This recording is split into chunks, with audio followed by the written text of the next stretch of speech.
Listo. Bueno, pues buenos días. Vamos a comenzar y vamos a dejar esto en las manos del Señor. Hoy vamos a comenzar, lo vuelvo a repetir, un tema, ya hemos acabado con el evangelismo y hoy vamos a comenzar sobre la gracia. Vamos a ver sobre el tema de la gracia enfocado en la salvación. Y hoy estaremos viendo algunos antecedentes del conflicto que se dio sobre la gracia. ¿Qué es lo que la iglesia pensaba en aquel entonces sobre la gracia y por qué se suscitó conflictos en ese entonces, que hasta el día de hoy está afectando las doctrinas de muchas iglesias? Padre, en esta mañana queremos darte gracias. Danos tu sabiduría, Padre, y permítenos poder compartir tu palabra, Señor. Que esta mañana, Señor, a través de estos antecedentes históricos, Señor, podamos, Señor, poner las bases, Señor, doctrinales, Señor, poder entender, Señor, qué es lo que está sucediendo hoy en día, Señor. Pero muy importante, Señor, poder saber, Señor, cómo la iglesia desde el principio, Señor, empezaba a defender, Señor, estas doctrinas básicas, Señor. Y ya desde el comienzo, Señor, vemos las cizañas, Señor, cómo desde el principio, Señor, algunos hombres empezaron a distorsionar la doctrina, Señor, esa doctrina sana, Señor, que tenía esta iglesia, Padre. Y que esta mañana, Señor, podamos entender estos antecedentes, Señor, que se dieron, Padre, en la historia de la iglesia, y que podamos entender, Señor, esta doctrina de la gracia, Señor. Te damos gracias en el nombre de Jesús. Amén y amén. Entonces, la palabra gracia no es una palabra extraña hoy en día, porque la mayoría de la gente de nuestra cultura conoce esta palabra, la palabra gracia, y es muy usada en las iglesias.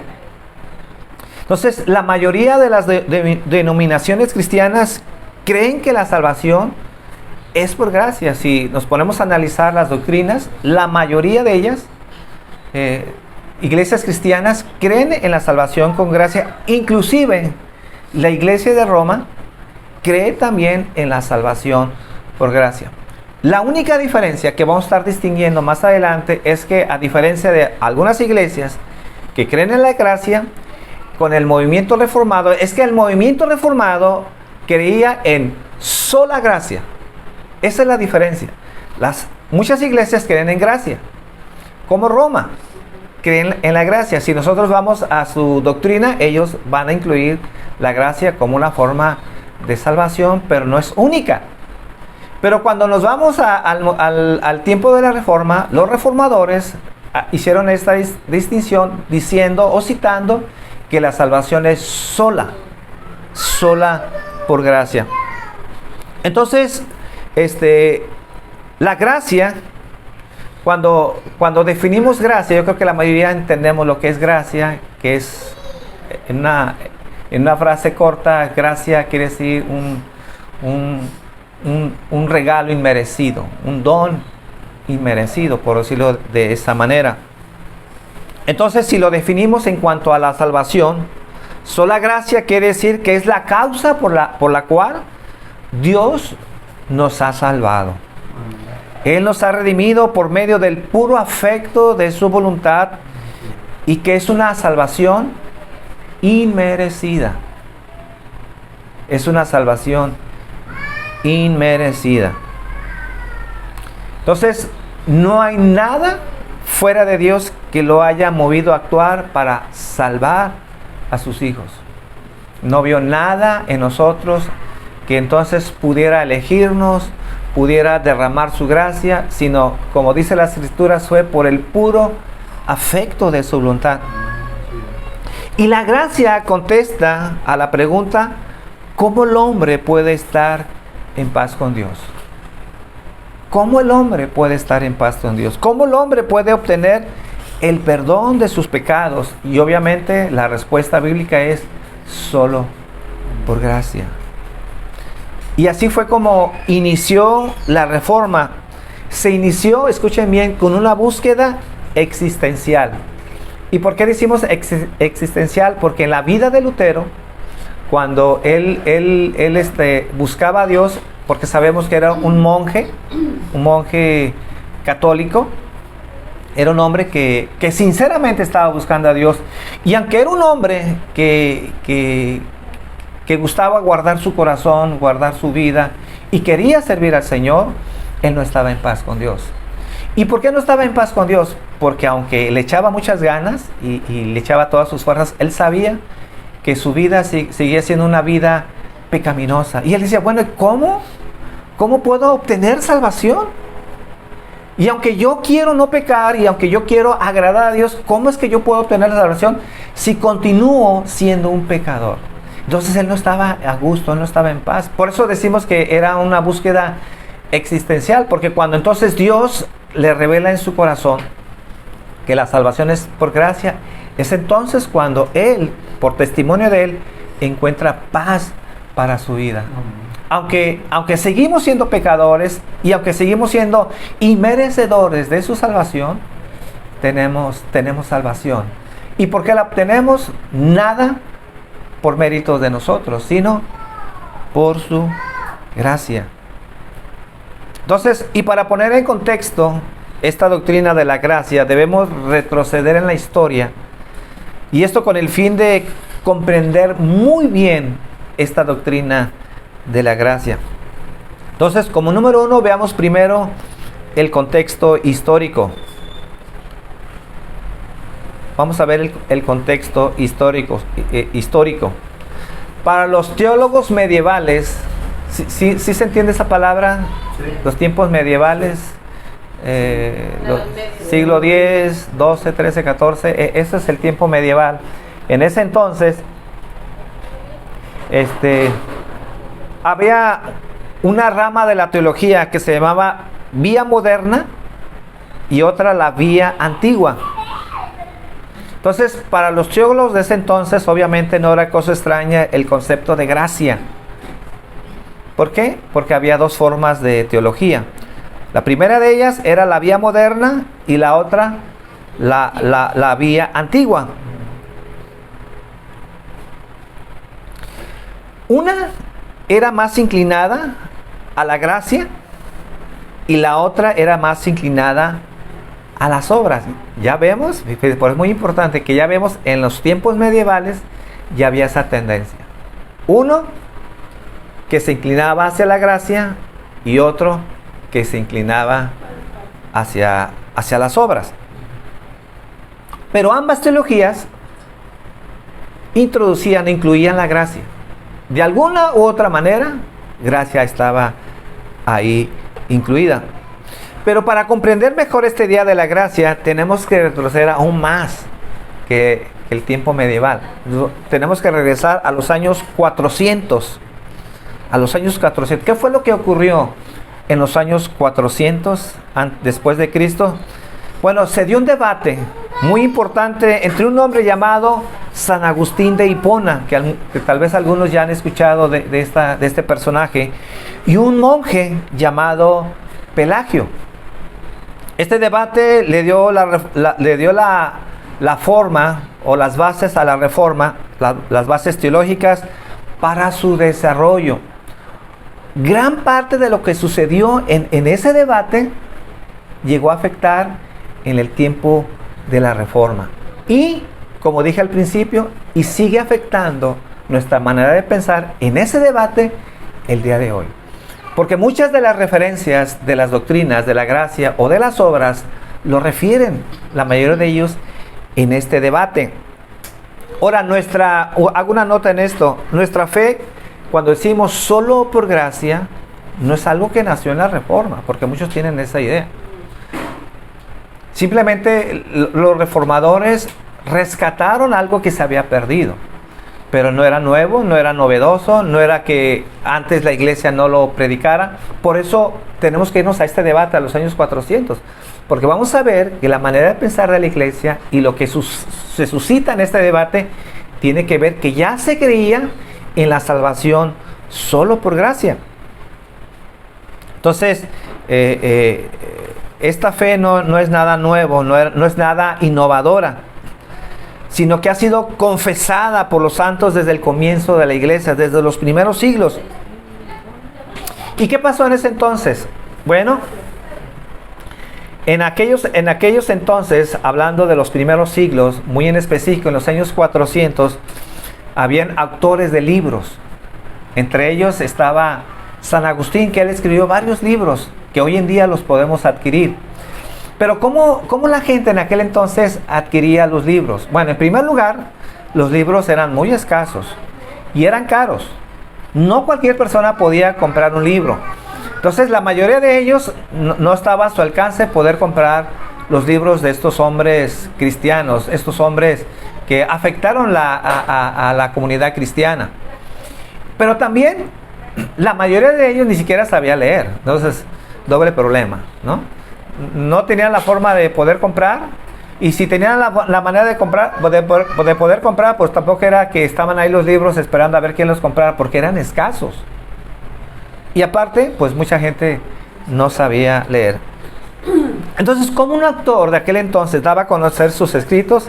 Bueno, de acuerdo a lo que se usaba en ese entonces, se reunía en una cierta cantidad de personas, y el hombre que escribió el libro, o un representante de esa persona que escribió el libro, se juntaban una especie como de conferencias, más o menos, se juntaban, y entonces en ese lugar en donde se juntaban esas personas, empezaban a leer el libro en voz alta. Esa era la manera en que se daban a conocer estos escritos, juntando a la gente como una especie de conferencia, una especie de reunión especial, y entonces ya sea el autor del libro o un representante del autor, entonces exponía lo que decía ese libro. Entonces, en una ocasión que se leía el libro de San Agustín, titulado Las Confesiones. Este es un libro que hoy en día ustedes pueden bajar del internet, que tiene que ver con una autobiografía de él. Habla de su vida, de su experiencia, de lo que Dios empezó a obrar en su vida. Ese libro es que empezaron a leer ahí. Y en esa ocasión que San Agustín empezaba a leer este libro, titulado Las Confesiones, por ahí pasaba Pelagio. Y escuchó algo que le molestó muchísimo, que por eso dio origen a esta controversia entre estas dos personas. Pregunto, ¿qué fue lo que escuchó a Pelagio que le molestó tanto? ¿Qué le irritó lo que escuchó en ese lugar? Bueno, él escuchó algo así: Señor, dame lo que pides y pide lo que mandas. Repito, él escuchó: Señor, dame lo que pides y pide lo que mandas. Parafraseando, para entender un poco más esta frase, podemos decirlo de esta manera: Señor, lo que vayas a requerir, dame la capacidad de obedecerte. Y eso le molestó a Pelagio. ¿Cómo? Decía, ¿cómo? ¿Cómo Dios va a demandar algo al hombre que no puede hacer? Y aún así Dios nos puede exigir algo que no esté en la capacidad del hombre para poderlo hacer. Pero San Agustín por eso oraba así: Señor, si lo que tú me vas a mandar, lo que tú me estás pidiendo que yo haga, Señor, dame la capacidad para poderte obedecer. Y él no estaba de acuerdo con eso. Él no estaba de acuerdo con eso. San Agustín estaba manifestando que en otras palabras estaba diciendo que el hombre, antes de estar en su estado en Cristo, estaba incapacitado de hacer el bien. Por eso debería de orar: Señor, dame lo que pides y pídeme lo que mandas. Eso es lo que estaba diciendo en este libro San Agustín, que el hombre, antes de estar en Cristo, no tenía la capacidad de poder obedecer los 10 mandamientos, para decirlo de una manera. No tenía la capacidad. Ahora, ¿qué era lo que la iglesia creía sobre el pecado en los primeros siglos? Antes de continuar con esto, porque es muy importante, pues estos dos hombres estaban peleando. Uno decía que lo que decía San Agustín estaba mal, pero porque ¿cómo es que Dios podía pedirnos algo que no estaba en la capacidad humana de poderlo hacer? Dice, eso no puede ser. Si Dios nos pide algo, es que debemos de tener el poder plenario de poderlo realizar. Porque si Dios nos pide algo que no podemos usar, entonces eso no es justo. Eso no es algo moral, decía él. Entonces, todo lo que Dios nos pide, entonces tenemos la capacidad de poderlo hacer. Por eso él decía. Pero es muy importante que entendamos, antes de continuar, qué es lo que la iglesia creía en los primeros siglos sobre el pecado. Bueno, al principio la definición de pecado fue anunciada solo en términos generales. No había algo profundo, no había algo nada en el cual el hombre tendría que profundizar con esta doctrina sobre el pecado. Lo que escuchaban a leer en los escritos del Nuevo Testamento, que ya empezaba a circular en ese entonces, pues es lo que la iglesia tenía. Entonces, la definición de pecado en los primeros siglos fue anunciada solo en términos generales. Entonces, la iglesia solo se contentó con sostenerla y afirmarla de una manera sencilla, como se encuentra en las Escrituras. Pero, aquí viene el pero cuando se empezaron a asumir posiciones que no eran congruentes con la doctrina bíblica, cuando empezaron las falsas doctrinas, cuando empezaron las falsas enseñanzas, se hizo necesario ser más explícito con estas definiciones. Y de ahí la necesidad de crear los credos. ¿Qué son los credos? Bueno, un credo es una declaración o una confesión de fe, que es lo que crea una comunidad de creyentes. Esos son los credos. ¿Por qué surgieron los credos? En ese entonces surge el credo de los apóstoles, de donde viene creo en Dios Todopoderoso. ¿Se acuerdan de esas que antes las rezábamos inclusive? Pues ese es el credo de los apóstoles. ¿Y por qué la iglesia se vio obligada a crear esos credos? Los credos iniciaron no tanto por aprender la Biblia, por aprender la doctrina sana, sino para contrarrestar las falsas doctrinas. El credo de los apóstoles, o ese credo que algunos tal vez conozcan, de creo en Dios Todopoderoso, que yo no me lo sé todo de memoria, cada una de esas frases es para tumbar alguna especie de doctrina que se estaba levantando en aquel entonces. Por eso es muy importante entender qué son los credos. Y hoy en día existen los credos. Existen los credos como el credo bautista de 1689, que es en la cual nosotros hemos basado nuestra enseñanza. Ahora, los credos obviamente no son infalibles, no son la Biblia. Los credos no están por encima de las Escrituras, solamente están ahí ¿para qué? Para ayudarnos. Caso contrario, ¿qué es lo que debe hacer cada persona? Estudiar y profundizar. Si usted quiere entender lo que es el pecado, ¿qué es lo que tendría que hacer? Meterse en las Escrituras. Pero ya los credos, ya han habido hombres piadosos, hombres estudiosos, que se pasaron no solamente días, sino años para poder crear estos credos y poderlos presentar a la iglesia para facilitarles la enseñanza de las Escrituras. ¿Por qué? Porque sabemos que cuando queremos estudiar el pecado, no viene un orden en la Biblia de que, bueno, dice Pablo, vamos a hablar del pecado, y nos lo empieza a explicar Pablo paso por paso sobre el pecado. Eso no viene en las Escrituras. Pero lo que sí hacen los credos es podernos explicar, obviamente extraído de las Escrituras, para que la gente o el pueblo cristiano pueda entender las enseñanzas de las Escrituras. Pero eso no significa que los credos estén sustituyendo a las Escrituras. Eso jamás.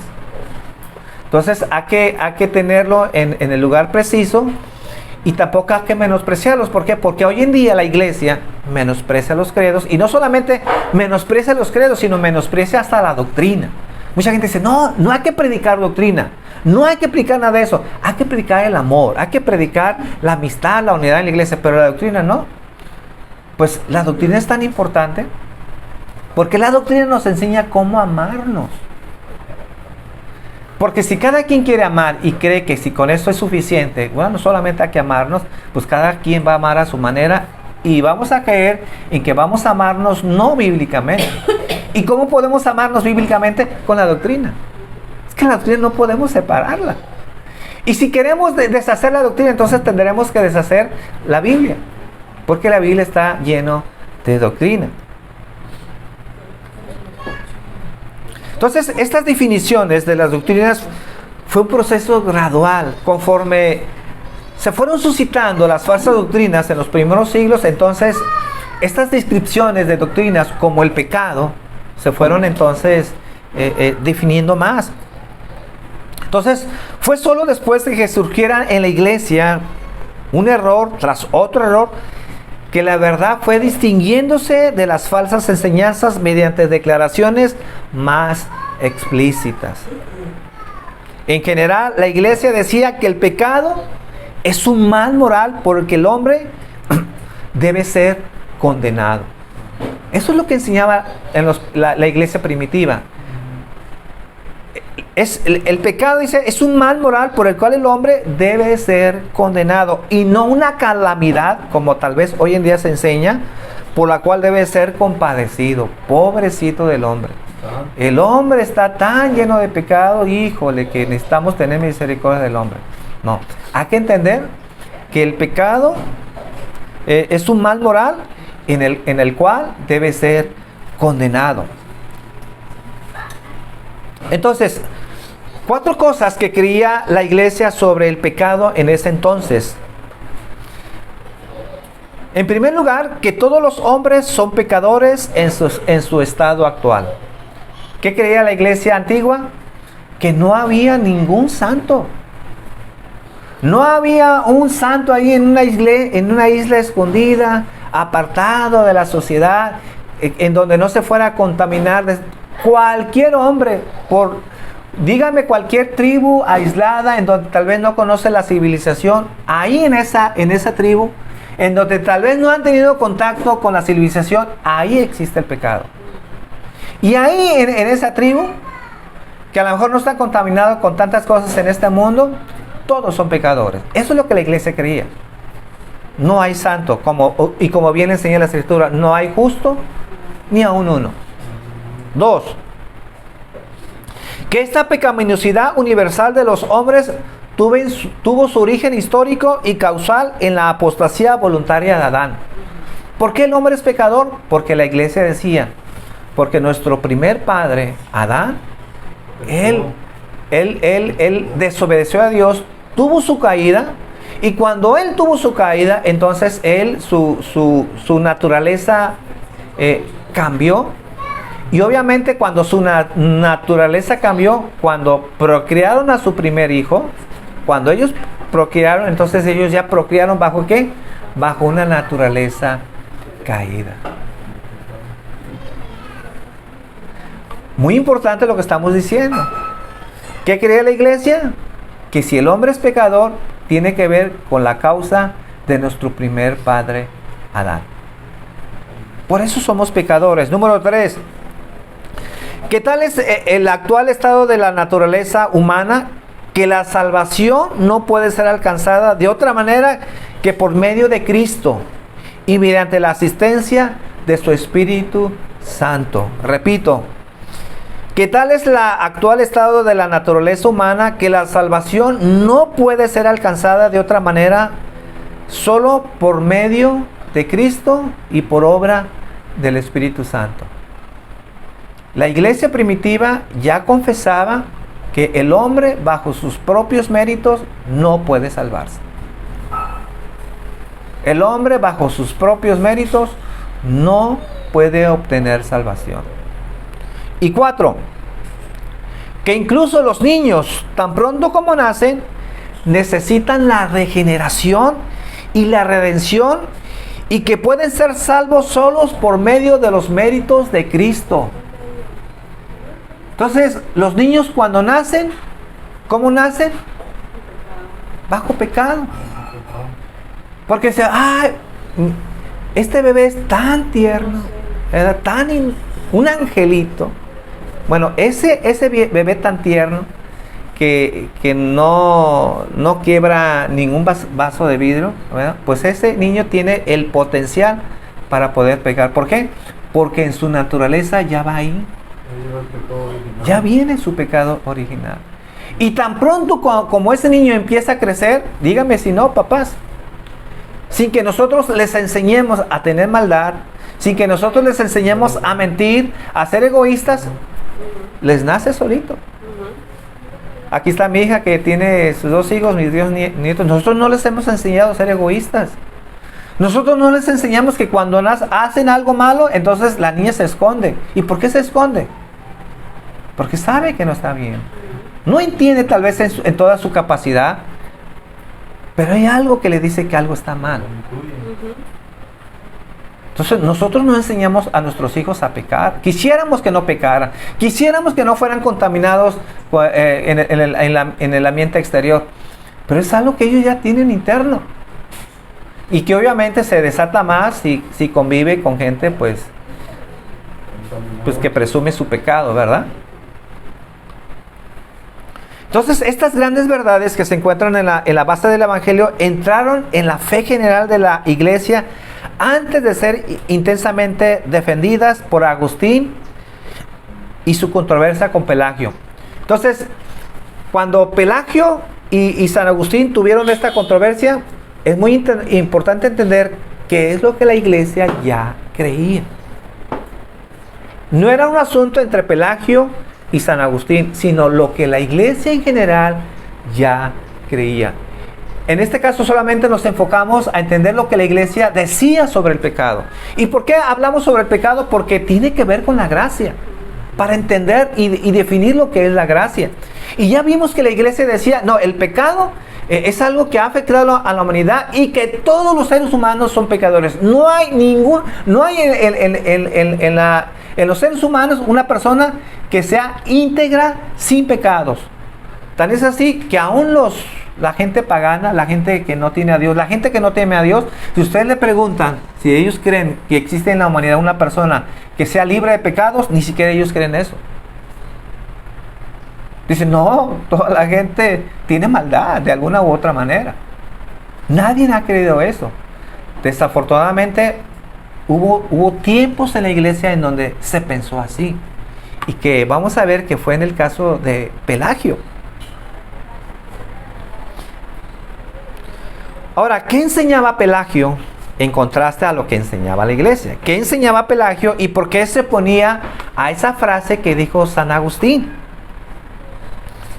Entonces, al comienzo del siglo V, Pelagio, Celestio y Julián introdujeron una nueva teoría en cuanto a la naturaleza del pecado y el estado del hombre desde la caída y de nuestra relación con Adán. Pero tan pronto como Pelagio y estos hombres le dieron a conocer estas enseñanzas, así de rápido fue universalmente rechazada y condenada tan pronto como fue comprendida.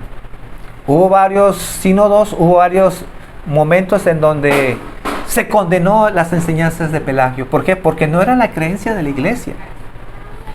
Déjenme decirles que Pelagio era un hombre que buscaba de Dios, era un hombre moralmente recto. No estamos hablando de un hombre perverso, sino de un hombre que en realidad estaba buscando a Dios y que tal vez en una debilidad o en un mal entendimiento se desvió. Pero estamos hablando de un monje, que fue un monje Pelagio, que en realidad quería hacer las cosas bien. Pero vamos a ver que se equivocó en sus enseñanzas. Entonces, estos hombres eran personas, como dije anteriormente, amaban a Dios. Eran hombres cultos y capaces y de carácter ejemplar. No estamos hablando que eran cualquier hombres. Eran hombres que en verdad estaban buscando de Dios, mas sin embargo se equivocaron en su forma de pensar.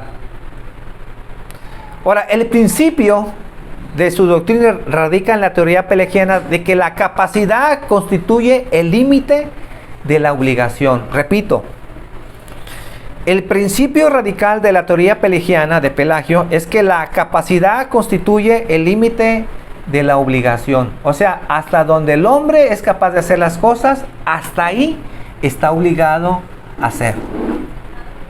Él decía, si el hombre no tiene la capacidad de hacer ciertas cosas, entonces no está obligado a hacer. Porque ¿cómo se le puede decir al hombre que haga algo que no está en su capacidad? Esa era su manera de pensar. Pero si ustedes son observadores y empiezan a pensar bíblicamente, ustedes desde ahorita se van a dar cuenta que eso no es lo que dicen las Escrituras. Más adelante lo vamos a estar entendiendo.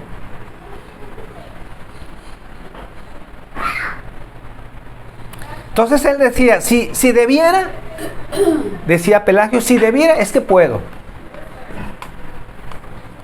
Ese era el aforismo sobre el que reposaba todo su sistema, toda su creencia.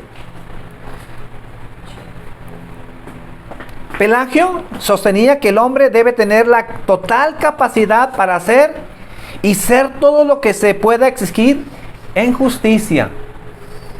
Repito, él sostenía que el hombre debe tener la total capacidad para hacer y ser todo lo que se le pueda exigir en justicia. La íntima convicción de que los hombres no pueden ser responsables de nada que no esté en su poder llevó en primer lugar a la doctrina pelagiana de la libertad de voluntad. ¿Cómo él expresaba su libertad de voluntad? Bueno, en primer lugar, el problema de Pelagio es que no tomó en cuenta que el hombre es autodeterminado. ¿Qué significa esto de que es autodeterminado? Que estamos autodeterminados, somos tan libres hasta donde nuestra naturaleza pecaminosa no lo permite. ¿Qué tan libre es el hombre? Bueno, pues no somos tan libres. Y eso no significa porque alguien le esté coaccionando su libertad, una persona, o porque esté esclavizada, o porque esté obligada, porque esté influenciada por algo externo a él. No, él está influenciada por algo interno. Por ejemplo, ¿cuántas veces no nos hemos topado con personas que tienen el vicio de tomar y de tomar y que están a punto de perder su matrimonio por estar tomando? ¿Y qué pasa con esos hombres? Que pierden su matrimonio, aunque no lo quieren perder y aunque aman a su esposa, no pueden dejar de tomar. ¿Y por qué no pueden dejar de tomar? Si es una decisión de ellos, nadie los está obligando. Porque está autodeterminado por su naturaleza. Y a veces es tan fuerte en ciertas áreas en la vida de los hombres que el hombre literalmente muere en su vicio. Hay gente que se le dice, mire, usted se sigue tomando, va a morir de cirrosis, tiene su hígado muy destruido. Usted debe dejar de tomar. ¿Y qué pasa con esos hombres? Mueren de cirrosis. ¿Y por qué mueren de cirrosis? Porque no pueden dejar de tomar. A eso significa cuando decimos que es autodeterminado. Y por eso decimos, eso no lo tuvo en cuenta Pelagio, se le escapó ese pequeño detalle. Según Pelagio, tener libre albedrío significa tener la libertad de voluntad para tener el poder plenario. El hombre puede escoger entre el bien y el mal, decía él. Puede escoger entre ser santo o impío. Y si el hombre algo no puede hacer, entonces no puede tener carácter moral. Si el hombre no puede hacer algo, entonces no puede ser que Dios le pueda exigir eso. Eso es un problema pensar así. Porque ¿qué pasa con aquel hombre que engaña a su mujer? Y dice, es que no puedo dejar de engañar a mi mujer. Ah, si no puede, entonces ¿qué? Pues está libre de culpa, según Pelagio. Pues no puede hacerlo. Más bien, cuando la Biblia introdujo la ley, fue con el único propósito de que entendiéramos que estábamos esclavizados a nuestro pecado. Y que de ninguna manera Dios, cuando metió los mandamientos, Él sabía que el hombre los iba a cumplir. Sino fue una manera para que entendiéramos cuál era nuestro estado caído, cuál era nuestra pecaminosidad y nuestra relación con Él. Que estábamos mal. Porque dice las Escrituras que por medio de la ley es el conocimiento del pecado. Y fue que a través de la ley, entonces, que nos damos cuenta cuál es nuestra naturaleza pecaminosa, nuestra naturaleza caída. Lo mal que estamos. Pero no nos dio la ley Dios porque Él sabía que el hombre lo podía cumplir. Porque sabemos que el hombre jamás ha cumplido al pie de la letra los 10 mandamientos.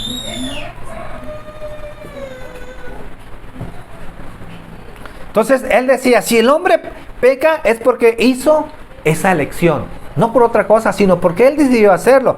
Pero si quiere, dice Él, puede dejar de pecar.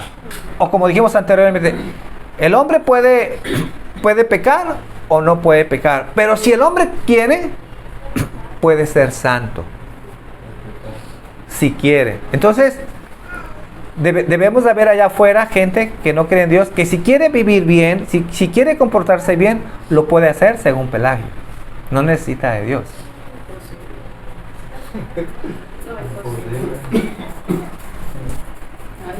Por consiguiente, fíjense las deducciones. Por consiguiente, no creía en el pecado original. Es decir, el hombre no hereda el pecado de Adán. Eso es lo que creía Pelagio. Dice, no, el hombre no puede, no heredó el pecado de Adán. El pecado de Adán solamente afectó a Adán. Pero el hombre nace libre de pecado. Fíjense lo que decía él. Cuando nace el hombre, decía él, nace en el mismo estado en que Adán nació. ¿Cómo nace el hombre? Sin pecado. Porque así nació Adán.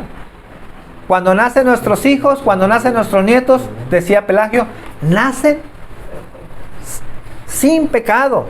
Dice, por consiguiente, el pecado no puede ser transmitido o heredado. Según él. Pero dice el Salmo 51, versículo 5. Salmo 51, 5. He aquí yo nací en iniquidad, y en pecado me concibió mi madre. Este salmo no está de acuerdo con Pelagio. Entonces decía Pelagio, el pecado de Adán solo le perjudicó a él. Pelagio explicaba que si el hombre pecó después de Adán, es que Adán ejerció una influencia mala, un mal ejemplo, y así dañó a su posteridad. ¿Por qué el hombre peca? Porque ve malos ejemplos, pero no porque tenga una naturaleza pecaminosa, o porque hayamos sido afectados desde nuestro primer padre Adán, sino el hombre es pecador porque lo aprende, pero no nace siendo pecador. Eso es lo que decía Pelagio. Dice, por cuanto los hombres vienen al mundo sin la contaminación del pecado original, y por cuanto tienen poder plenario para hacer todo lo que Dios exigen, pueden vivir, y en muchos casos viven sin pecado, decía él. Decía, el hombre cuando se lo proponga, puede ser un hombre tan santo que puede vivir su vida sin pecado. Él creía eso. Pero yo creo que nadie de ustedes creen que ha existido en la humanidad un hombre que nunca haya pecado, al menos que esté hablando de Cristo. Santo, más allá. Así es. De todo esto, fíjense bien, de todo esto Pelagio dedujo que los hombres podían ser salvos sin el Evangelio entonces.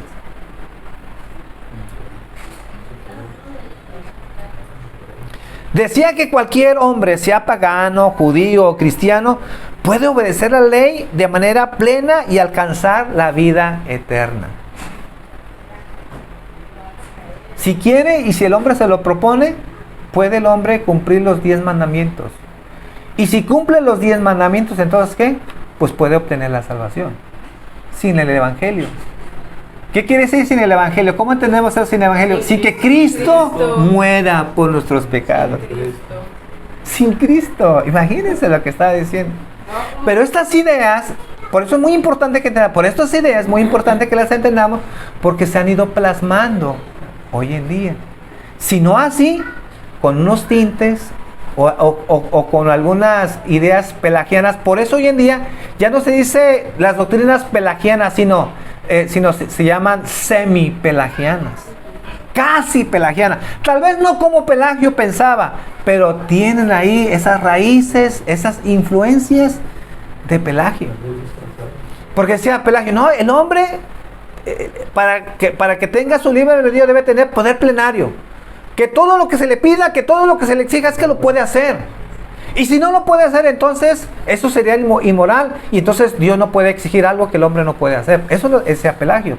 Y si Dios nos dio los 10 mandamientos, es que porque el hombre los puede cumplir. Por eso él decía que si cualquier hombre, sea judío, cristiano o pagano, si se lo proponía, podía cumplir los 10 mandamientos y obtener salvación. Y alcanzar la vida eterna. Decía él en cuanto a la gracia, porque no desechaba la gracia. Dice, la única diferencia en que bajo la luz del Evangelio, esta perfecta obediencia resulta más fácil, pero no necesaria. Si alguien quiere una pequeña ayuda, bueno, ahí está el Evangelio y bueno, lo único que va a pasar, pues que va a ser más fácil alcanzar la salvación. Pero el hombre sin el Evangelio la puede obtener. En conclusión, si el hombre tiene poder plenario para poder obedecer perfectamente los mandamientos de Dios, entonces no necesita la gracia de Dios. ¿Se dan cuenta? Si el hombre tiene el poder plenario para poder obedecer perfectamente los mandamientos de Dios, entonces no necesita la gracia de Dios. En varias ocasiones, Pelagio y sus doctrinas fueron condenadas por el Concilio de Cartago en el 412 y en el 431 la Iglesia de Oriente se unió a esta condena de los pelagianos en el sínodo general celebrado en Éfeso. La Iglesia en general condenó estos pensamientos. ¿Y por qué condenó estos pensamientos? Porque ya vimos que lo que creía la Iglesia en ese entonces en cuanto al pecado, nada que ver. Eran muy diferentes. Entonces, ¿qué hizo la Iglesia? Rechazó. La condenó. Decía, no, Pelagio, aunque ahora, ¿por qué Pelagio pensaba así? Porque también en ese entonces ya se daban los abusos en los cristianos. Querían dejarlo todo en la fe y en la gracia de Dios. Y por eso se oponía a eso. Y cuando escuchó eso de San Agustín, entonces eso le molestó. Porque decía, bueno, si de por sí estamos viendo cristianos que quieren que Dios todo obre, ¿verdad? Y que la salvación solamente está en manos de Dios y entonces el hombre no hace nada. Dice, eso no es posible. Y que en cierta forma tenía razón. Y que así todavía enseñamos y predicamos y que es bíblico. Pero no entendió los escritos de San Agustín. Los malinterpretó. Entonces Pelagio tenía una verdadera preocupación por el momento que estaba viviendo los cristianos. Porque muchos se justificaban queriendo que Dios hiciera todo. ¿Qué estaba viendo Pelagio? Cristianos irresponsables. Pero lo que no entendió Pelagio es que Agustín no promovía una vida desmedida y desorganizada. Pelagio no decía, como es por gracia, miren, ustedes hagan lo que sea, ustedes pequen, como la salvación es por gracia, entonces no importa lo que hagan, ustedes se van a salvar. No, eso no predicaba Pelagio. Pero San Agustín, perdón. Y obviamente eso no enseña las Escrituras. Y tampoco nosotros enseñamos eso.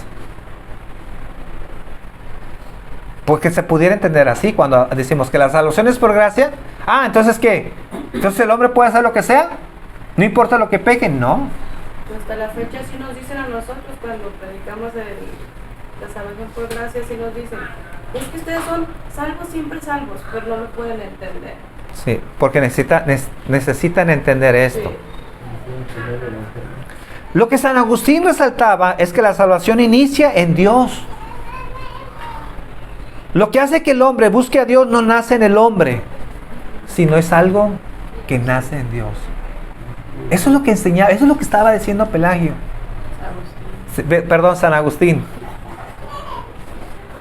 Eso es lo que él estaba explicando en sus escritos. Que la salvación inicia en Dios. Pero eso no significa libertad para hacer lo que uno quiera hacer. ¿Cómo deducía esto San Agustín? Decía él, si el hombre roba, le decimos ¿qué? Ladrón. Si el hombre roba, le decimos ladrón. Y si roba es que está pecando. Entonces al hombre le decimos pecador. ¿Por qué? Porque peca. Pero en realidad, decía San Agustín, estamos poniendo el rifle al revés. Estamos poniendo el rifle, nos estamos disparando si estamos pensando así. ¿Por qué decía así San Agustín? Pero decía, ¿pero por qué el hombre peca? Quería que la gente entendiera, ¿pero por qué el hombre peca? Decía, el hombre no es pecador porque peca, o porque comete muchos pecados, o porque comete muchas veces el mismo pecado. Como comete muchas veces el mismo pecado, entonces eso es un pecador. No. Dice, el hombre peca. Dice, porque es un pecador. Porque es parte de su naturaleza. Que eso es diferente. ¿Por qué somos pecadores? Porque pecamos, dice San Agustín, no. Le dice a él, no. Dice, si el hombre es pecador, si el hombre peca es porque es un pecador. Porque eso está en su naturaleza. Entonces, ¿cómo el hombre puede ser salvo si en su naturaleza es un ser pecador? Está muerto espiritualmente. Si nuestra tendencia es pecar y que en realidad no podemos obedecer los 10 mandamientos, entonces, ¿cómo podemos salvarnos? Decía San Agustín, por gracia. Sin la gracia de Dios, el hombre está perdido. Sin su gracia, no hay manera en que podamos obtener salvación. Con esto termino. Cuando nos referimos a la salvación por gracia, estamos refiriendo solamente y exclusivamente en el momento en que el hombre obtiene su salvación. Salvos por gracia significa que es un acto en donde el hombre no participa, solamente participa Dios. Pero más adelante, en las próximas pláticas, vamos a entender la parte de las obras. Porque déjenme decirles que en la fe cristiana, tanto la fe o tanto la gracia y las obras van juntas. Son inseparables. No puede haber fe si no hay obras. Y no hay obras si no hay fe. O no hay obras verdaderas. Esas obras que Dios ve buenas, si no es a través de una fe verdadera.